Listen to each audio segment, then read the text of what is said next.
Hi, Damien and Marcus from 100 Not Out here. MP. Yes, Damo? We all know the importance of having a diary, but who wants a boring old day planner? Not me.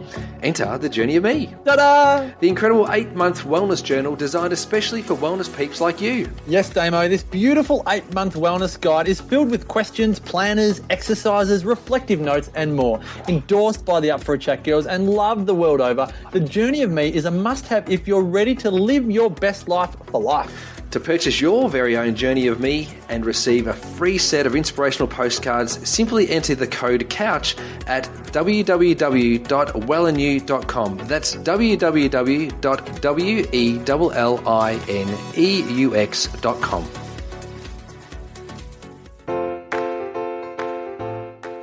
TheWellnessCouch.com, streaming wellness into your lives. This is Up for a Chat with Cyndi O'Meara, Carren Smith, and Kim Morrison.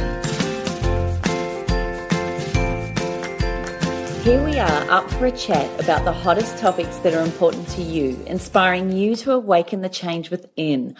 I'm Kim Morrison, and we do not have the gorgeous Cyndi or Carren this week, as they're both travelling overseas, but rather than miss a podcast, I could not miss an opportunity to interview two extraordinary women and bring them to you Up for a Chat listeners this week, because I know you are going to be blown away with what they're about and who they are and what they're doing as amazing change agents in the world. So I would love to welcome to the show the beautiful Maxine Yeates and Amanda McMillan from Wellineux. Welcome, welcome, welcome. Thank you, Kim. Thanks for having us. Oh, look, I have to say to you guys that we are actually in Byron Bay at the moment recording this. I had these two special souls come especially to present in part of our wonderful sensory retreat. We did a 4-hour session yesterday of journaling, creating vision boards, finding out our true authentic selves, really questioning things in ways that we've never been challenged before, I have to say to you. And then this morning we did yoga on the beach as the sun came up. I mean, really, you guys are phenomenal. Can you please, Amanda, tell us how this all started, give us your story, and then Maxine, maybe you can jump in and explain how you guys came together. Yeah, thank you, Kim. Thanks for having us. It's amazing here at Byron Bay. So the story of Wellineux started about 3 years ago. Michelle McCartan and I, two girlfriends who met through the corporate world, were going on our own wellness journey, and we were trying out loads of different things, everything from CrossFit to all types of different kind of diets and protocols and, all of this sort of thing. Some of them worked really well and others worked miserably. We were almost asked to leave the CrossFit, I think. But because of our learning and development backgrounds, we sort of collected all of this information and shared and supported each other to find what really worked for us in a wellness space. We had young families, worked full time, so we were kind of juggling everything that everyone does in life and just sharing the stories and sharing our journey to wellness. And we went away to a retreat, kind of similar to this retreat where we're at the moment with Byron Bay. And it was beautiful, and Michelle and I had the best time. But when we stepped back into our normal lives, there was nothing kind of to support us on the journey past that weekend. So we kind of thought to ourselves, look, wouldn't it be beautiful to put all of our knowledge together into a journal to support women on their journey past the retreat program and just to support them on their journey, really. Mm-hmm. And, really kind of lay it out for them in terms of talking to them about their unique journey rather than, CrossFit might work for you or a certain protocol might work for you. We really wanted to open things up and really convey to people that they have the answers inside and to have fun and explore and experience what wellness means to them and put together their own protocol, I suppose. So, if you're someone that responds really well to meditation, fabulous, do that and find a time in your day to do that every day and create those rituals. If something doesn't work for you, if yoga doesn't work for you, great, don't do that. So we pop together sort of our story, I suppose, into a journal for people to use. And I think the key to that is the individuality rather than boxing everybody into one protocol and one thing, or people feeling like they're failures. Because so often, I think it's great. I mean, Cyndi refers to it all the time as biohacking. So from a food perspective, constantly trying different foods to see which ones work for you, because as we know, not everything is the same for everyone. And I think what I loved about JOM, The Journey of Me, was it really allowed me to find out who I was on the journey as I journaled my 8-month process. Maxine, explain a little bit how you came to being involved then with JOM and how you are with us here now. Yeah, so, I think everything I've done in my life has brought me to this point where I'm at now, which is just amazing. So Amanda and I... probably known you for about 4 years now, I think, but we worked in 2 organisations, but not together, but in education and learning companies, and more recently, I worked for a programme for people that had mental health problems and disabilities, and we were supporting them to return to work. And one of the interesting things about that is that it isn't about how good you are at job interviews or finding a job, it's how you feel about yourself. So we took a very holistic approach with our programme to support these individuals, and we focused very much on wellness, and we approached Amanda and Michelle, our colleagues, to support us with that, and the JOM came along, and 2,000 people took that 8-month journey, and we saw phenomenal change. So, from the start, I suppose, I was there with the JOM. It resonates with me, it resonates with my friends, my clients, so it just seemed very natural to become part of, the Wellineux team when we all kicked off at the beginning of this year. So you just alluded to a fact that, it felt right, it's the timing, and I think in life, there is opportunities constantly in front of us. It's whether or not we're in tune to those opportunities. And I think it's like that old saying, if you're wanting to buy a green car or let's say it was a Porsche Cayenne you were going to buy or something, all of a sudden you start seeing them everywhere. With you girls, it's almost like, and I don't know if you feel the same, but since the Wellness Summit, it's like the swell is growing. We're not such a minority anymore, and I know our listeners feel a little bit alone sometimes, even within their own tribes. What would be your advice on how to get in touch with yourself in order to stand in that truth so that it's not shaken? Because so often in our tribes we have people knock us or put us down or, knock what we're doing, or if it does fail for us, we're told you so. What would be your starting point on being your true self so that that's unshakable territory? We do loads of work around this, Kim, and it's probably the thing that we're requested to do and come in and run workshops around the most, around the discovery part of the JOM. So the first chapter of 8 chapters is discovery, and we ask people or suggest to people that they always start with discovery. So get to know themselves and their true self at their core first, because when you've got that really clear, everything else will flow from there. So decision making becomes a lot easier. Do I buy the green car or the red car, or do I take, one job offer against another job offer, or, something doesn't feel right in my life at the moment. Why is that? So it always comes back to the core self and authentic self. So the JOM really asks the questions, and that's the same thing as what we do in the workshops. Just ask really interesting and experiential questions for people to take the time to actually sit down and think about the answers, because they've got them inside them already. And a lot of the time what we hear is, gosh, amazing, we've spent half an hour on thinking about ourselves. We haven't done that for years, which seems ridiculous. But it's actually very, very true. People don't take the time to just sit down and get in tune with themselves and figure out where they're at the moment. And, some questions come easily and others don't come to people.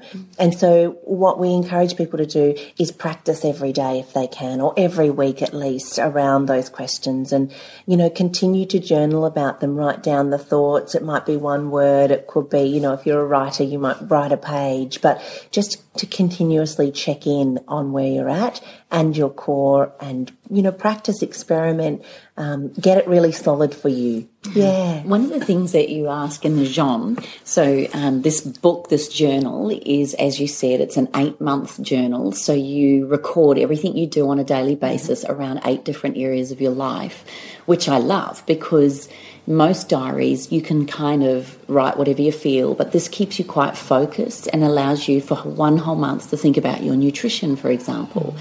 That first chapter, one of the questions that I thought was quite amazing was asking 5 people what they think are your strengths.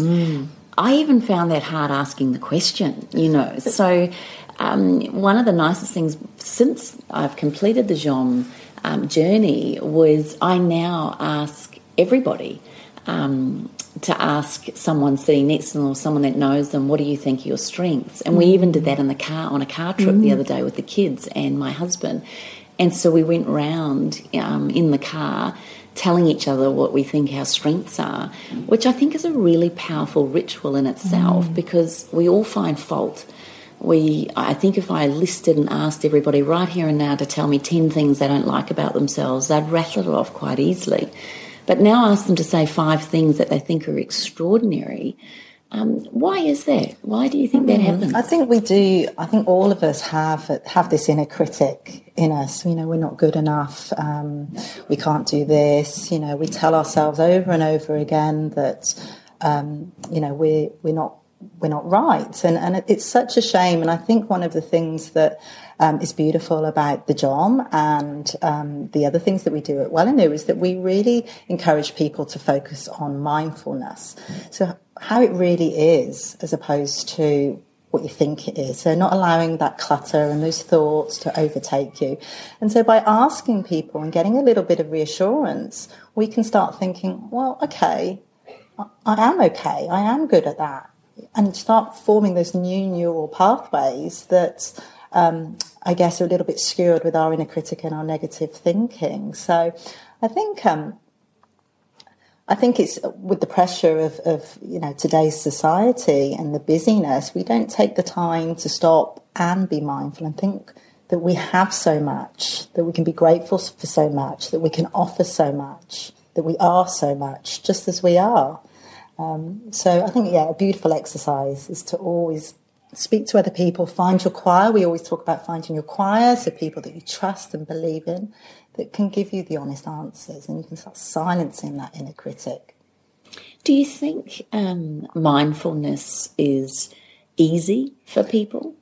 I think people think it's complicated, and this is why people don't try.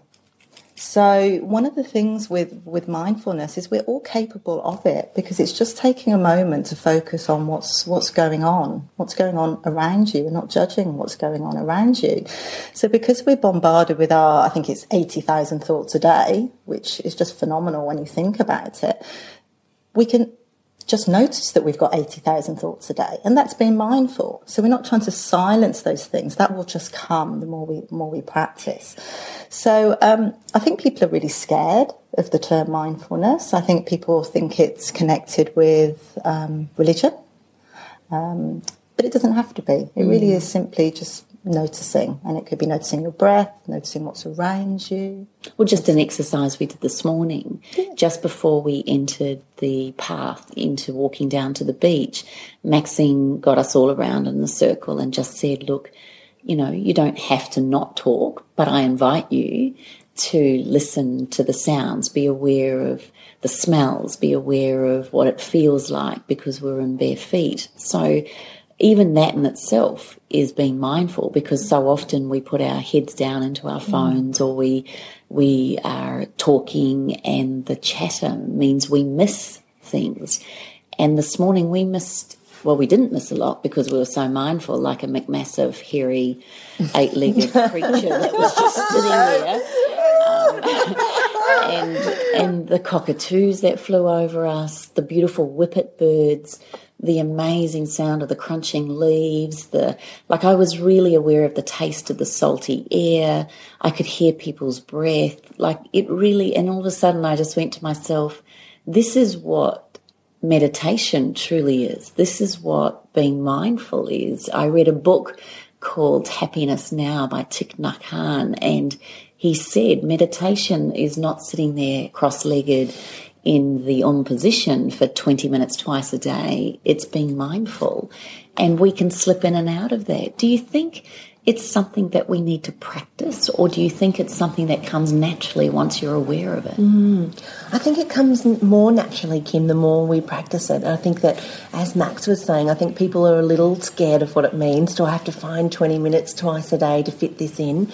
A gorgeous thing Max was reading over the last couple of days is around you can do it in the car with music. So, when you're listening in the car on the way to work, rather than, a lot of the time the radio's on, you're driving along, you're not really listening or paying attention, but just really tuning into the song. What are the words? We listen to songs all the time, but do we know the words, and have we really tuned into it? So I think that you can do it anywhere, anytime, and it's what Wellineux is trying to do is show people that it's not difficult. It's creating that ritual and making sure that we tune into it on an ongoing basis, just like brushing your teeth. We want it to be just like brushing your teeth for people. So very quick and easy and done on a daily basis.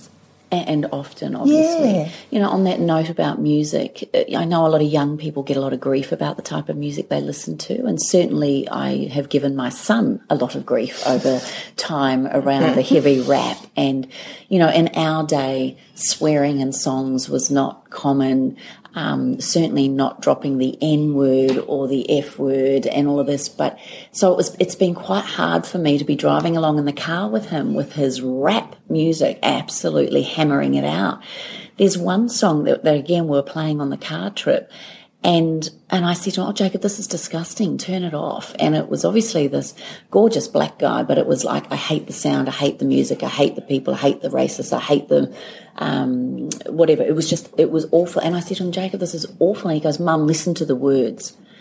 And so I'm trying really hard to listen to the words, and it was all, I hate this, I hate that, and then I hate the quiet, I hate the noise, I hate the good, I hate the bad, I hate the news, I hate and all of a sudden as I was listening to it, and then at the end of it, Jacob then says to me, "So Mum, now what do you think the song's about?"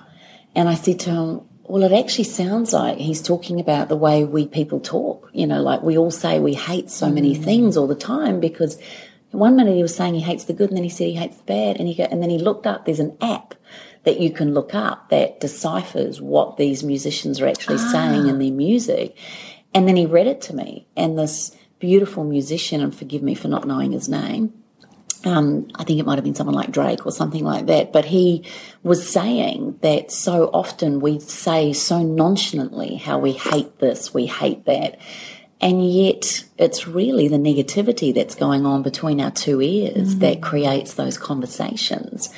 How do we break the pattern then? I know you're saying write it, but for a lot of people, writing, especially if you're a mum with 2, 3, 4 kids, you've got a husband that's demanding maybe on many levels, you've got cars that need attending to, you've got to cook meals. Life. What's your suggestion around that? Yeah, Max and I have a theory on anything under 5 minutes. So it could be listening to the song in the car, when you're driving from point A to point B.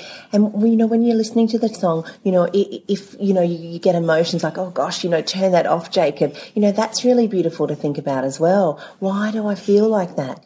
Why do some songs resonate and some songs make me want to turn it off? It's just as simple as that.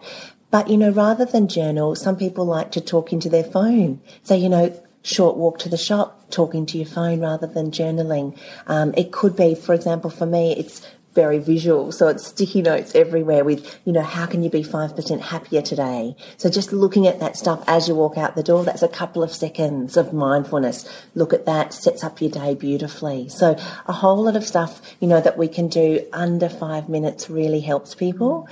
One thing that we found, a gorgeous workshop we ran a couple of weeks ago, there was one particular lady in the group, and she really, really struggles with gratitude.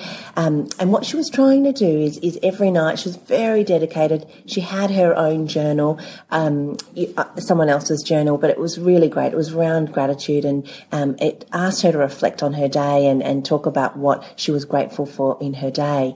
And her life at that point in time was pretty awful, really. And she really, really struggled to find something that she was grateful for in every day. That wasn't just, I'm grateful that the sun's come up today, because that's not necessarily going to get you to the right place. She was trying to find things that were really meaningful for her around gratitude.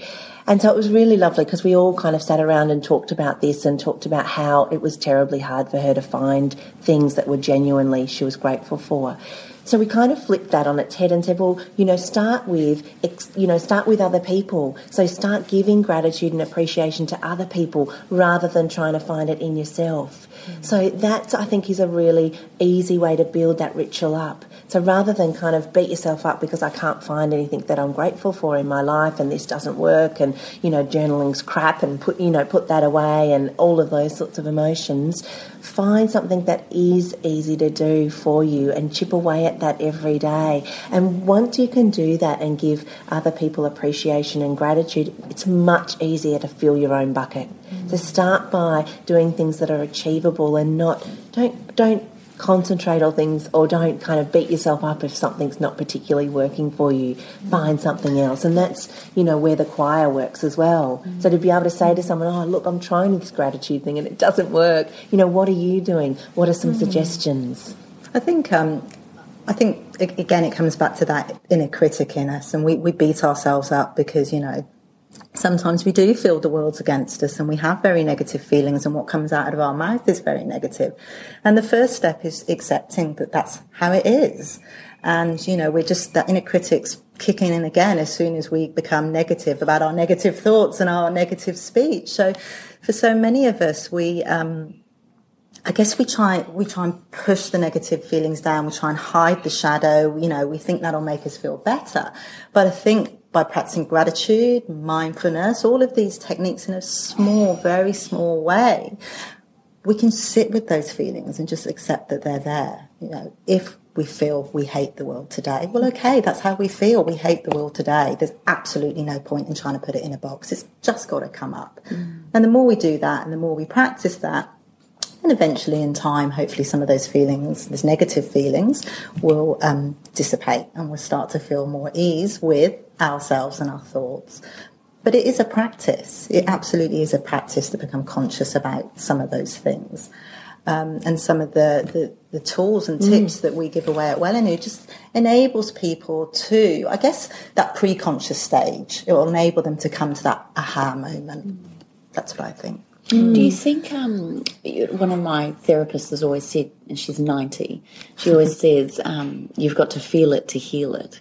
And I think it's a really beautiful analogy along the same path where I think you're right. So many of us, and particularly those of us that are seen to be positive or perhaps, as mums or dads, or perhaps as big sisters, or whatever your role is, for a lot of people, we feel like we've always got to be up and we've always got to be the good ones.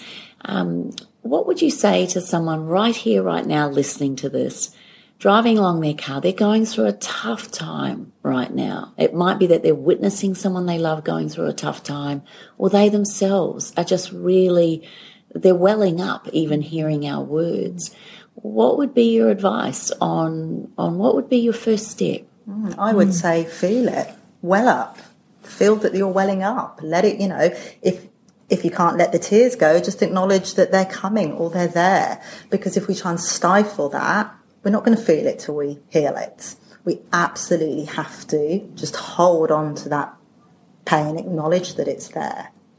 It doesn't mean to say we engage with it. We just notice that it's there. So when we're practicing, for example, meditation, we will be bombarded with thoughts. We cannot stop our thoughts. So it's no good saying to somebody, oh, just clear your mind. That doesn't work. We have thoughts. In fact, the more you tell me to clear my mind, the fuller it gets. When I'm meditating, I'm making a shopping list. I'm planning what's for tea. I'm getting angry because my kids said this to me earlier in the day. All of those things happen. They happen to all of us. So one of the techniques, I guess, that we use is just, rather than engaging with the fact that, I'm making my shopping list and I need to buy my eggs or whatever, it's I'm noticing I'm making a shopping list. I might notice that I've put eggs in there. It doesn't matter. And the more you notice, the less it will happen. And eventually we might have a moment, a tiny moment, a second of clear thought, of clarity, of nothing. And it's those moments that are just absolutely magical. Mm-hmm. And as we continue to do that and practice that and notice our thoughts and feelings, negative, positive, good, bad, it doesn't matter. We're just noticing. The more we get those moments, those quiet, still, silent, beautiful moments. I was on the side of the Himalayan mountains a couple of years ago and was listening to the teaching of His Holiness, the 12th Khenting Taisa Tupa, who is the education head of Tibetan Buddhist monks. And one of the things he said was, and you mentioned the word before, the shadow and the light, that in order to truly, truly understand the light in our lives, sometimes the universe, God, source, whatever it is you want to call it, will create or present the opportunity of shadow and dark.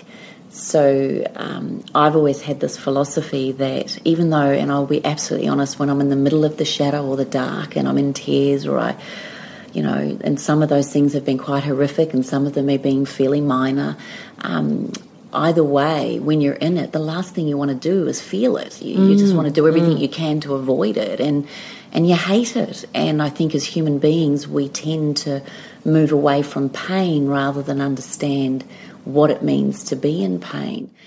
And I remember also when I was in labour, and for those of us that are mums, giving birth, I remember every contraction I tried to hide it and hold it and didn't want it because it hurt so much, until my beautiful mother-in-law said, "My darling, it's like the tide, the ebb and the flow, the in and the out, breathe with the pain." And it was hearing that analogy, even when I'm in pain now, I use that as a metaphor for breathing with the ebb and the flow, the tide.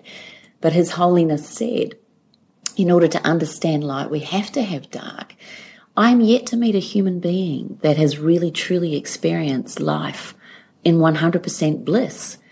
So if we're all trying to avoid the pain, is it not time, and isn't part of what you guys are doing is teaching us to really understand that pain is part of the joy? Is that even the right way to say it? Yeah, absolutely. And that's what the questions lead people to, I think, Kim, as well. So some of the questions and some of the ways that we will ask people to do activities will really, cause them emotion. And that's a great thing. And we ask them just to notice that as well. So, if you're finding a question hard, or if you're finding it hard to, read out a list of things that you're brilliant with, just notice that. Why is that? How can we work on that? Can we chip that away for people? And I think it's about the 5%. So, we talk about 5% happier or 5% more authentic. It's not, how do you be 100% of something, because it's not reality. That's what we're saying, the dark and the light. It's not reality that people are 100% happy or 100% authentic all of their lives. So for us, it's about those little 5%ers. So, when you are in the dark, what is that little 5% that you could get closer to the light? So it might be walking outside with bare feet on. It could be looking at a flower. It could be sending someone a text message and, receiving a response, or trying to fill someone else's bucket, but just tiny little things. And I think that helps a lot for people to understand that it's not, when you're in the dark, it's not about pushing that away or pretending that doesn't exist. It's actually about, feeling that and stepping 5% closer to the light when you can, when you're ready to. I think that's where I use the oils. For yes, me. That's right. It's the smell, it's taking a deep breath. Yeah, it's anchoring into those things that make you feel beautiful and make you feel whole. I think one of the most powerful things we have at our disposal is choice. And we forget that, and sometimes choice is painful and difficult, but we have choice nevertheless. And I think our default a lot of the time is, let's make the easy choice, the less painful choice. We don't want the shadow, we don't want the dark. But actually, by choosing the choice of pain, we can move forward. We can find our 5%. We might not feel like doing it, but we have the choice. And I think that's certainly the way I live my life, my decision making. It all comes down to my choice with whatever I do. I'm glad to say my choice, I feel, has always been, right for me, perfect for me, and some of those have been very, very difficult choices. I think sometimes then marking ourselves or thinking we've done the wrong, one thing I'm starting to learn is there is no wrong. It's just sometimes it's just journey. Perfectly imperfect, or it feels wrong, but in fact, if it was meant to be any other way, it would have been another way. So I truly believe that our paths are mapped out to a certain extent. This is my own philosophy, that there's a day where we will take our last breath. What we do in between that depends on the choices that we make. I think what I love about you girls is you're about being mindful of the journey. It's not about the end destination or actually getting to a point. It's discovering yourself along the way and who you can be in, without saying, blowing these words and giving it hearsay, being your best self. I mean, we hear it so often. It's like the word organic. It's like anything. It just all feels a little bit overused sometimes. But I think the journal is probably one of the most beautiful things you could do for someone. I have to share with you, I had a lovely family. They've gone through a breakup, a relationship breakup just recently. The mum's looking at moving them from northern Queensland down to the Sunshine Coast to get a little bit of sunshine back into their lives. And the daughter's around 16, 17, so in her final, she's got 2 more years of school to go, and the son's about to go to high school. And I could just see the pain in all of them. But the little boy, I didn't feel I could connect with him as easily, but there was something about the girl. Anyway, they happened to call into my office, and while she was standing there, I just said to her, what do you think? And she was like, I don't want to leave my friends. I don't want to, but I also don't want to be there. Like, it was a real crossroad for them all. I just walked straight into my office, opened up my cupboard and pulled out a Jean. And I handed it to her with my hands around hers on the book. And I said to her, I don't know if this is the right thing for you, but I feel like the universe is asking me to give you this so that you can document over the next 8 months what this journey will be for you. She just got very teary and very emotional and just feeling like there was something to hold on to. Can you explain to us what the journey is? The genre journal is, because it's pretty powerful. Yeah, I'm welling up when you're talking about that, Kim, because we get so many beautiful stories all of the time, and from different people, right from where we started with people with disabilities and the amazing sort of impact that had on their lives, right through to everyone can kind of relate to the JOM, I think. So what the JOM is it's an 8-month journal, but I'm not sure that journal, like, we really struggled with what it was. Is it a workbook? Is it a journal? Is it, what is it? So we call it a journal, Journey of Me, really, Journey of Me, because it is a journey, and we believe so much that it isn't a journey, and, we kind of ebb and flow with it, as you said, and, can have something that's going really well in our lives in one particular area and not so well in another area of wellness. And so, we might have forgotten about another area too. So Michelle and I kind of reflected and thought, gosh, what do we believe are the areas of wellness or areas of life, really? And so we have 8 areas, starting with discovery. So everything from discovery, rest, growth, connection, nutrition, movement, mind. And there's one more, resources is the other one. And some people say, well, look, why did you put resources in there? Which is, which can be money, it can be time, it can be all of those things. But, we all have a limit of our resources, and the way we spend those can create wellness in our lives, or can create a lot of stress in our lives as well. We don't have enough time, we might not think we've got enough money, all of those things. So that's why we popped resources into that mix of 8 areas.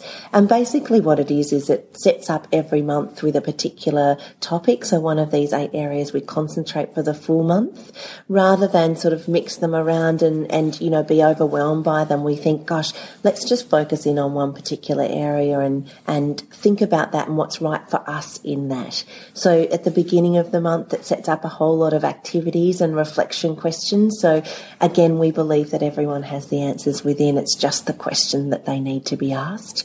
And so we have a whole lot of questions and activities people will do to set the month up. So that might be all around the mind.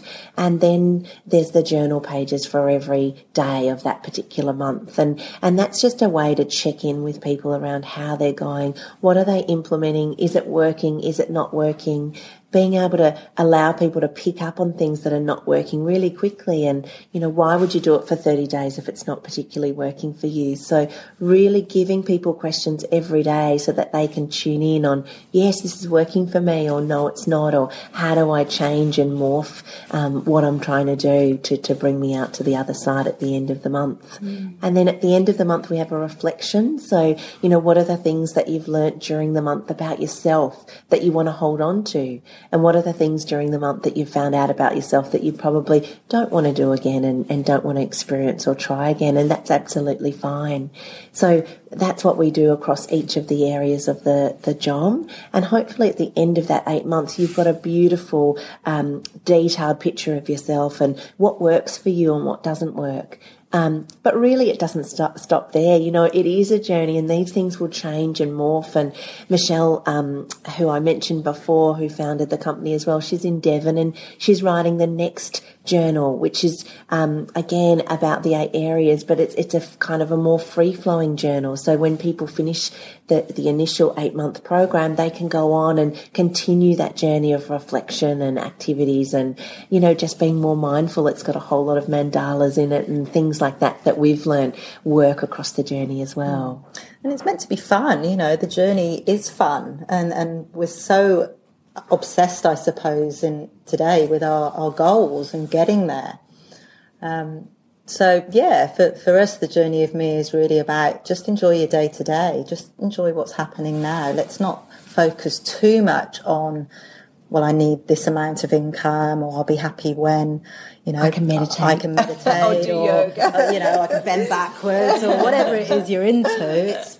It's just fun today. So I think fun is a really, you know, I mean, it's something that a lot of people have lost. And yesterday, Kim, I think when we were doing the activities, and, you know, these activities are, you know, start with colouring in pencils, you know, and move from there into, you know, the Play-Doh and the vision boards, and we had magazines and scissors and all of those sorts of things. And I think that they It was adult kindy. It was adult kindy. Adult kindy at its greatest. It was so much fun. And to hear people saying, I haven't done this for so long. Yeah. I haven't spent the time doing this. That's the beauty of the retreats. Time. Yeah. And that's the beauty of investing in yourself, and then having people like you who actually initiate that thought process. I mean, it's all very good and well to go on a week's holiday. Yes. But what I love about retreats is it gives people the opportunity to do a little bit of work on themselves, if it's the right energy. You know, like you've got to find the right people that you want to be with. But just explain a little bit about the colouring books. You were both talking about it. I mean, colouring is so big out there at the moment. Everywhere you look, there's colouring books and all of that. But you guys are talking a little bit about the science of it. Can you explain why it's so good for us as adults to be colouring in again? Yeah, look, it's, you know, we love colouring, and we're so excited that, you know, everywhere you look, you see these books. And, you know, I think the first thing everybody notices when they start colouring is they immediately feel relaxed and chilled out and childlike. And it happens really, really quickly.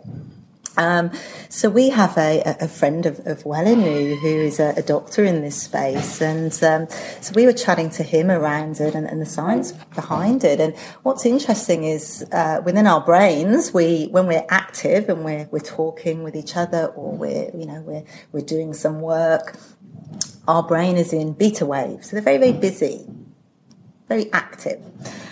And then when we begin to chill out a little bit and relax, our brains will move into alpha waves. And this is really important when we want to slow down those 80,000 thoughts and the busyness, so that we can be more creative in our thinking. And the thing that happens when we colour is it happens like that, just really, really quickly, straight into those waves. And so it's such a powerful tool to use if you're feeling anxious or stressed or too busy. To take 4 minutes to colour can have such a dramatic impact on your day, can have such a dramatic impact on your relationships with people around you, particularly in the workplace, can have such an impact on your productivity and the ability to be innovative. And it's so simple. We should all be doing it. I'm starting to hear of corporates who are using it before team meetings, and all my girls have got the books and the colouring, and I hadn't thought about bringing it into part of the team, but they've all got them, and I don't mind when they colour. But I actually have had this vision of getting a really, quite a big one that's got a whole lot of different pictures on it, and that we all have a little part, so that by the end of the year we'll have this beautiful big coloured in picture. Yeah, beautiful. I've also, when I was studying, we had the anatomy and physiology colouring books, the brain neurology, plant physiology. There's a whole lot of anatomy books that you can get off the book depository. And I reordered them all again because I coloured in all those books when I was studying in my 20s. And so they're books that I'm working on at the moment. So you're learning while you're colouring. And I thought... Taking you back as well, yes, Kim. Totally taking you back. But I also thought about, a lot of children that are disruptive in classrooms and, people that are seen to be ADD maybe. I don't know if necessarily all children that are told they're ADD are, or whether they're just a very playful, out there personality. Sometimes maybe for teachers an activity after lunch, for instance, to bring them all back in would be to get their colouring books out. I was on the plane coming back from Melbourne just a couple of weeks ago, and there was a group of dancers that got on board. I knew they were dancers because I've seen them at different events that Taylor's been at. These young men, they would have been 17, 18, 19, all got out their colouring books and were colouring in on the plane. So people think that it's just for young or for women or different ages of women, but men are look at the men yesterday. They were loving it. Can you explain to us then, there's colouring, there's something, there's a tip. Give us some other little tips that would be what you would call around the edges. So give us some tips around, we've done discovery, let's look at rest. What would be some of your tips around rest? We've got a great workshop coming up on this one as well, Kim. Yeah, breakfast workshop with a gorgeous friend of ours, Kerry Rowett, who is a kinesiologist. Yeah, so that's really beautiful. Where are you doing this We're doing it in Melbourne. Oh, well, all you Melbourne listeners, you need to write this all down. Yeah, we'll put the details at the end of the recording. So we actually run a breakfast workshop around these 8 areas of wellness every single month. Yeah, which is really fun. Sorry, it's just in Melbourne at this stage, but it's really a lot of fun. So people can come along and kind of dive a little bit deeper into each of the areas. Yeah. I almost, on that note, have a vision of you getting a whole lot of beautiful foot soldiers out there that have done the Jean Journal, beautiful, setting up in their own towns. Of course. We have a group of beautiful women who listen to Up for a Chat, and they've created their own Facebook page in Vancouver, and they all have their own Facebook page around Up for a Chat. So hello, so you beautiful. Gorgeous women. But they really, I think that's another nice thing. You could actually create JOM networks. Absolutely. And loads of people are doing it together. Yeah, it's really beautiful. It's such a beautiful thing. So rest is a really interesting topic, I think, and something that people don't, I suppose, give enough sort of credit to, and it's not talking just about sleep. So, a lot of the time when we think rest, we think, oh gosh, more sleep, but it's not necessarily about that. It's really, I like the word restoration. So it's really kind of thinking about your complete day and when you're allowing yourself restoration during the day. So we're going to do all sorts of things like, again, really quick and easy activities. We've got a clock and we're going to map out when we actually rest during the day currently, and then at the end of the workshop we're going to reflect on that and have a look at where we could develop more rest periods during the day. So it could be taking out the mandala and at lunchtime before you go back into your next, activity after lunch, do 4 minutes. And that's rest, that's kind of bringing you, centering you, calming the mind before the next sort of activity. It could be about rituals before you go to bed. So it might be about, what time you go to bed. It could be about how the room is, what the smells are, do you have, have you got an aromatherapy ritual before bed, quietening the room down, making it dark, technology, just talking about all of those things. And again, Kim, it's not about, saying that people must sleep between here and 8 hours is, everyone must get 8 hours. More around bringing the awareness of rest into people's minds and getting them just to think about when they do rest. And, often for people, they don't. They actually don't rest during the day. They just, bang, bang, bang, from the time they wake up until the time they go to bed. It's really just flat out their whole time. And where are the parts that we can just take a couple of minutes and rest, or, just walk outside? It doesn't have to be for a walk around the block, but just go out and be more conscious of that time of rest and quietening the mind. So we're going to do a whole lot of things around that and just bringing that awareness in for people. Love it. So tell us some things around one of the other areas. So nutrition is always a favourite of mine because I have had my own nutrition journey, which has been very interesting and enlightening for me. So with nutrition, we again bring about a little awareness around what people are nourishing their body with, what they're putting into their body. So for many of us, we're bombarded with eat this, don't eat that, do this, don't do that, and we just are confused and we don't know what to do. So we do lots of activities around nutrition, just gaining a little bit of awareness around, it could be just your everyday, products in a supermarket, so orange juice, water, Coke, health bars, that type of thing. And, we do a beautiful little activity for people to guess the sugar content, and we come up with some really interesting results around that. But really for nutrition, we want people just to become, again, mindful, make some choices, make choices that are right for them. So for some people, they really might not be able to eat anything with gluten in because their belly swells and they get gas and it hurts and it's painful. So we encourage them with the JOM to journal what they're eating and how they feel. And when they know how they feel, they'll be able to make some decisions about, well, do I want to continue eating that? Is that right for me? So how do, is that enabling me to be my best self? And really around nourishing the body, isn't it? So, when you eat something, not just eating it because, you feel hungry. Yes, that's one reason to eat, but really, finding things that really, nourish the body and make it feel alive and make you feel full, in more than the sense of just food. Yes. So I know people have, lots of different relationships with food. So we try and kind of bring that awareness around, how to nourish their bodies, what time is best for them to eat, and that can be different for everyone as well. So rather than it be just, fuel my body, it's so much more than that. So and it's also, I think, particularly, they're all interlinked, these areas of the JOM, but when we talk about rest, we talk about moving our bodies into the parasympathetic nervous system, so the rest and digest, which is when you need to be eating. So many of us eat our lunch at our desks or in the middle of our work day, when we're very, very busy, and then we're in fight or flight. So, we're being chased by the dinosaur, we're trying to eat at the same time, we're not producing the right chemicals in our body to digest that food, and then we end up with inflammation and problems and intolerances and things. So all of these areas, they work with each other. If we're getting the right amount of rest at our day, then we will be digesting our food, we'll be making the better food choices for us that nourish our body, that help us grow. That makes such sense. What about connectedness? Very simple. Oh, we love connection. And again, I think it's another area of our lives. When we get busy, that's probably something that a lot of people kind of drop off. Oh, too busy to catch up. Can't connect. So we really want to, focus people on the connection and what that can give to them as well. So, you might be flat out, but, can you get together with a couple of girlfriends and do a walk while chatting and talking and connecting?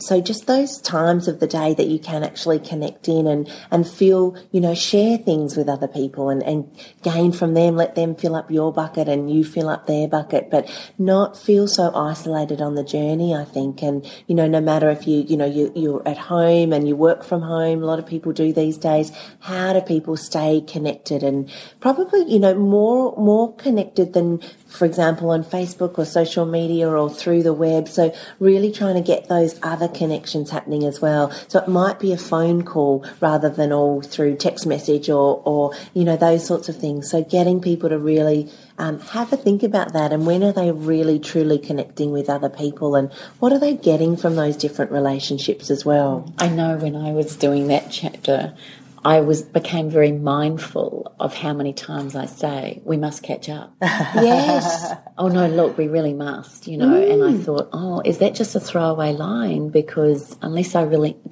mean it? I mean, of course I'd love to catch up, but yes. Is that just a throwaway line? Because right now I haven't got time. It's like I became very mindful of that. And I think social media just hasn't helped, because we might do a like on a Facebook post or a quick message, and then we think we've done our bit to connect, and it's a real shame, and it's so wonderful when we do catch up with friends and girlfriends, and it could just be for a beautiful walk or a gossip or a drink. It doesn't really matter, but just that sense of being with other people. I think that note on social media, though, I keep saying to people that knock it all the time, not that we're knocking it, but for anybody that goes, it's awful, it's ruining us and all that sort of thing, I always try and flip it and go into, when I hear of remote women in the middle of the Northern Territory here, who that is one of their only ways of connection, or when I come to an event and someone says to me, I love seeing the pictures of your daughter at that event, and it's kind of like, rather than fight it, I think what I got from Jean was have that as part of your That's connection. Right. A balanced medium. I think it's respect. Yeah. You have to have respect for all of those mediums and use them appropriately. They're fantastic. They're amazing. What it enables us to do, and how to be connected, like you say, with people that are remote. For me, for the people that are on the other side of the world that I love dearly, it's often my only way to connect with them regularly. And we do love that accent. Okay, what's important about that, Kim? I was just thinking about the connection and the ways to connect. I think it's important for people to reflect on how much of each type of connection do they have. So we're talking about the social media, and that can be, amazing for people. But it could take over other people's lives. So I think it's about asking yourself the question, to be your best self, how much time do you use on social media, and what are the effects on that for you? Because some people, it's brilliant for them and they get so much from it, but other people, may allow that to take over their lives a little bit and need to kind of quieten that area. So I think it's about how you went through the job. It's about reflecting on those different mediums and what serves you. Yes. Yeah. In the best possible way. Growth. What was that, one of the chapters? Yeah, it yes, is. I just thought, was that the right word? Yes, it is the right word. What's a tip we can give our listeners around growth? Yes, gosh, there's so many around growth. I think one of the gorgeous things around the questions that we ask and so forth is around connecting with your authentic self, so your core self. Who are you? Who is the person that has developed over these years? And one of the beautiful things that we did yesterday was the vision boarding around that. So we asked 10 questions around each of the areas of the JOM, really questions that people could think deeply about and reflect on those, and we began with writing those down, which suits some people and is great. But then we kind of took that a level further and we created a vision board around that. So rather than thinking about growth as in, what do I want to be, into the future, what do I want to have, what are the things that I want to surround myself with, it's really around thinking about your best version of yourself, your core self right now, what nourishes you in those different areas, and be able to depict that on the board and really live into that and not be afraid, not have fears around, being your authentic self more of the time. I loved that. I loved the fact, because most of my vision boards have always had, the beautiful house or the car or the whatever it is, the holidays, the visions around the future.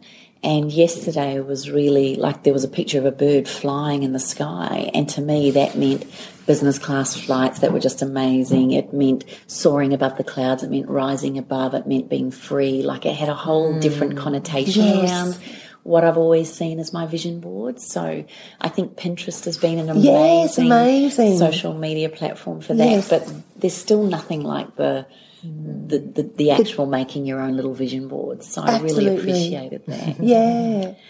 I know you're very good at this one, Maxine. The movement. What would be some tips around movement? Movement. Oh, we love movement. Our last month's workshop was around movement. We had a beautiful guest speaker in, and he talked very much about what is movement compared with what is exercise. So we get very fixated again on we should be going to the gym, or we should be doing yoga or CrossFit or anything else. And, it has to be, very structured and X amount of times per week. And if we don't do it, well, that inner critic comes out again and we beat ourselves up, and all those types of things happen. But for movement for us, it's just that. It's just moving. The body is designed to move in every single plane. So sideways, forwards, backwards, up, down. And if you watch a child move, it's amazing. They move all over the place, and they're quick and they're active, and that's what we should be doing.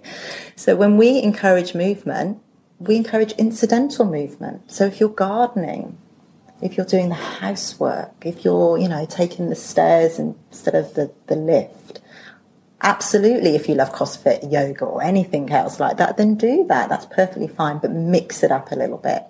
So find movement that's right for you. What do you like doing? It doesn't have to be, pumping it up at the gym. Since I did that chapter, I'm even mindful of when I'm sitting at the lights thinking, I can't exercise. And then all of a sudden I think, I can do my pelvic floors. You can do your pelvic I can floors. Actually extend my tummy muscles, and I can do a breathing exercise. So there's actually opportunity around us all the time. Even in hospital or when you're not well, there's an opportunity to just even lift your leg just to keep the muscles going on a flight. I'm always conscious of doing calf raises while I'm sitting there, rotating at the spine. And I think that's that whole Paleolithic movement around functional movement and activity of doing what the body naturally does. So I loved that one too. So from the resources point of view, what does that look like as far as tips for our beautiful listeners? Yes, I think resources is really around money and time. So it's just having a look at those particular areas and seeing what you need and what you don't need. And we've got a gorgeous little story. Max had some things that you were selling recently, I think, at the market, wasn't it? Giving them away. I had some DVDs and I was having a big clear out and a big purge, and there's this lovely, gorgeous man at my local market that sells DVDs, and I thought I'll go and give him these DVDs, and he gave me some money unexpectedly, and I bought half a dozen plants and spent the afternoon moving, gardening. It was I felt such joy, ripple effect. Such a great exchange of resources that gave me so much joy. I love it. So just thinking of those things, Kim, ways that you might want to buy a particular thing, or have kids that want to buy an iPhone or whatever it might be, but things thinking of ways that you can get those things without the traditional spending all your money on them. It might be, gosh, I've got this amount of resource and I want this particular thing. How can you exchange? Can you do a bit of looking after a girlfriend's children and they look after yours and all of that sort of thing? So it's really kind of getting back to ways that we don't just, we're always kind of, spending money, aren't we? But what are the gorgeous ways that have other flow-on effects other than just, paying for something? I love it. Yeah. I love it. And finally, of course, we come back to the mind. Give us some tips around how to look after that thing we call a mind. This is a fun one. We really love this one as well. And I think that the thing that resonates most for us, or people that we work with that get the most joy out of, is gratitude. And I think we touched on it before a little bit as well, but we do this gorgeous activity around a gratitude bucket. And there's a beautiful book that we have that talks about feeling that everyone carries around an invisible bucket with them. And it works really well with children. It works really well with adults. And we've got our bucket And often our bucket can be quite empty because if you're a giver, you're always giving out of your bucket and your bucket is getting reduced all the time. So you're just giving. And eventually you won't have anything left in that bucket to give and you're feeling depleted and not feeling nourished at all. So it's about looking at your bucket and filling other people's buckets, but also filling your own and making sure that, you're appreciating yourself as well. And that's terribly hard, as we said, for some people to actually say, what do I appreciate about myself, and genuinely, be able to fill their own buckets, fill other people's buckets, and just be aware of, what power that gratitude has. And with social media, I think it's very easy to be able to practice this now as well. So, send someone a quick text to say, what, thank you so much, for making me that cup of tea this morning. You saw that I was busy, and next minute cup of tea on my, on my table, that can really change someone's day. Or you made hello in the supermarket. You made my day when last week we'd had a conversation around, the retreat and everything, and then you sent me a text wishing me all the best for my brother's wedding out of the blue. It was which was that day. So that was just, you're right, those things make a difference. I'd also like to add that for many of us to accept a compliment or accept gratitude is not necessarily easy, or we may not have practiced it very well. And I always say to people, whenever someone pays you a compliment, rather than throwing it back like, oh, Maxine, I love your voice, and she says, oh my gosh, I don't like the sound of it, wouldn't it be lovely if she turned around and she said, oh my gosh, thank you so much? And so I'm always telling people that when someone does genuinely pay us a compliment, one of the greatest gifts we can give back is those two little words, which is thank you. Kim, life is a practice. All of these areas, it's just practice. And, we spend so much time on trying to get there. We forget the journey, and that's what it's all about. So we need to practice gratitude, mindfulness, meditation, whatever it is. And make sure it's fun for people. Yes. Make sure it's fun. If it's not fun, then, think of another way of doing it, engaging with it. Look, I know we could talk forever. You girls are phenomenal, and we've come to the end. I've definitely missed my beautiful Cyndi and Carren. They would have asked you a whole lot of other questions, but maybe it was just as well it was the three of us. But for those of you that are listening to our beautiful show, please go to facebook.com/up for a chat. Make sure you post your comments and feedback there. Please go to iTunes and give us a 5-star rating. We really love those 5-star ratings. If you would like to follow these amazing souls, can you give us your website, please, gorgeous girls, and any of your social media platforms? Yes, it's just Wellineux.com. So WELLINEUX.com. Perfect. And I know that you're on Instagram. We've got some beautiful photos that we shared over the weekend. Your imagery, your packaging, your delivery is beyond exceptional. It's truly beautiful. You've also taught me and reminded me about if it's not beautiful, don't have it in your life. And I don't mean to say we get rid of husbands or children or anything like that. But in reality, it's about creating things that make us feel good. And the JOM journal would be the greatest gift. We also would love to say you can get that on Wellineux.com. Yes. Go there. A lot of us also stock the books. So if you're buying your oils, you feel very free to come and get it on there. I cannot recommend it highly enough. You both top my tank like you wouldn't believe. Much love to all of you girls and what you're doing. I can't wait for the next journal. Please, if you've enjoyed this podcast, let us know and let us know what your journey of me is all about. And if you're keen, actually, you know what? I'm going to suggest that we give away a copy. Yes, so let's do that. What we'd love you to do is you place your comments on facebook.com/up for a chat. You put down there one of you someone in your life that you think would deserve a copy of JOM, whether it's yourself, remembering it's a gift to yourself, or someone else that you know could really do with looking at those 8 beautiful areas of life, then I'm going to donate a copy of my book into the Up for a Chat page. So on that note, take care of yourselves and become part of the ripple effect that's changing the world. We'll see you on the ride.